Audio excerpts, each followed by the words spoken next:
Good morning. I'm John Raftery, and this is the Monday Morning Minute. Over the weekend, I was thinking about one of the issues I was dealing with last week for one of my clients. They were insistent, because the lease said that if the resident did not deliver their trash to the dumpster, that they could be fined. The manager decided to issue a fine of $150 and then said to the resident, if you don't pay it, we're going to evict you. The lease does say that the tenant can be fined if the tenant breaches the lease.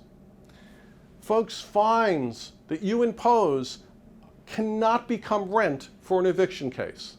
You may, and I don't think you should, you may be able to take the fine out of their security deposit at the end of the lease.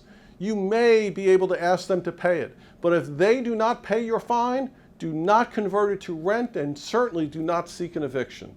Moreover, when I check with my client and I say, why do you think $150 is reasonable?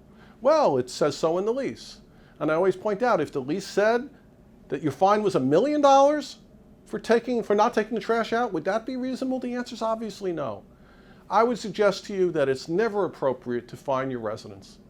Instead, if they're in breach of the lease by failing to put the trash in the dumpster, give them a notice for failing to put the trash in the dumpster. It's a lease violation. I'm willing to bet you'll get their attention better than fighting over some fine.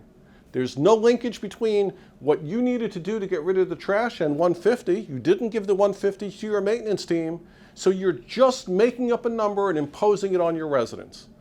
I'll walk you through why this is inappropriate if it hasn't come through in this short little story. I'm John Raftery, and this is the Monday Morning Minute.